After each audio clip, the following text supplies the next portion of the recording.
राम नाम अनमोल जगत में,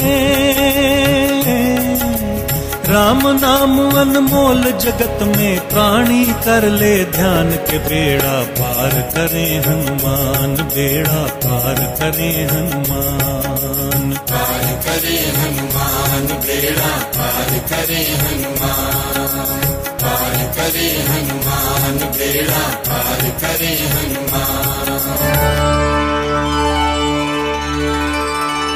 वानरों के राजा सुग्रीव की आज्ञा पाकर सारे वानर और भालू अलग अलग दिशाओं में सीता जी का पता लगाने के लिए चल पड़े।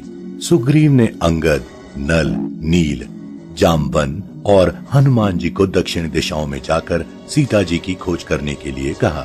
प्रस्थान करती हुई इस टोली के सबसे अंत में हनुमान जी ने आकर भगवान के चरणों पर अपना मस्तक रखकर जाने की आज्ञा मांगी। भगवान ने प्रेम से गदगद होकर उनको उठाकर अपने हृदय लगा लिया। उन्होंने हनुमान जी के मस्तक पर अपना हाथ रखते हुए कहा, महावीर पवन पुत्र हनुमान, तुम्हारे बल, पराक्रम, शील, गुण, सदाचार और संयम की तुलना कर सकने वाला कोई नहीं है। तुम्हारा वेग अपने पिता पवन के ही समान है। तुम सभी प्रकार से सीता का पता लगाने में समर्थ हो।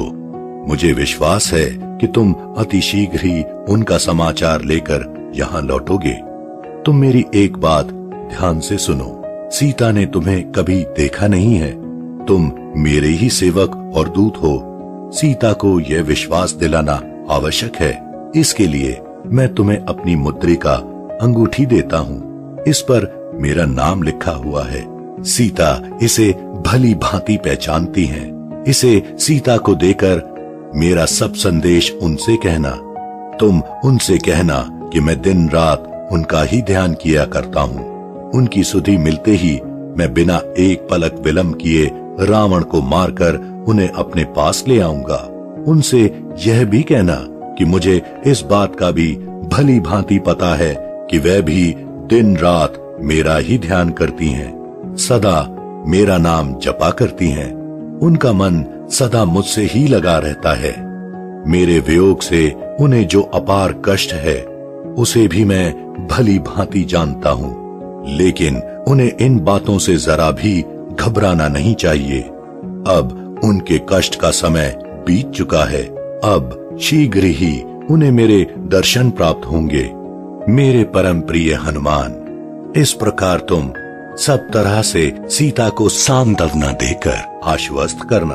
भगवान श्री रामचंद्र जी की ये बातें सुनकर हनुमान जी उनके प्रेम में मग्न होकर आंसू बहाने लगे। उन्होंने मन में विचार किया कि आज मेरा जीवन धन्य हो गया। भगवान श्री रामचंद्र जी सारे संसार के स्वामी हैं। आज उन्होंने अपने मुख से मेरी भक्ति की सराहना और प्रशंसा की है। मुझसे अधिक भाग्यशाली और कौन हो सकता है। मन में इस प्रकार का विचार करते हुए उन्होंने प्रभु श्री रामचंद्र जी द्वारा दी गई वह मुद्रिका लेकर अपने मस्तक से लगा लिया। भगवान श्री रामचंद्र जी ने पुनः उन्हें हृदय से लगाते हुए कहा, वायुपुत्र महावीर हनुमान, मैं तुम्हें आशीर्वाद देता हूँ कि तुम सभी प्रकार के विघ्न बाधाओं को पार करते हुए सीता का पता लगाकर शीघ्र ही मेरे पास लौटकर आओगे। सभी प्रकार से तुम्हारा कल्याण हो। भगवान श्री रामचंद्र जी का आशीर्वाद पाकर हनुमान जी अंगद, नल, नील और जामवन आदि को साथ लेकर माता सीता की खोज करने के लिए दक्षिण दिशा की ओर चल पड़े।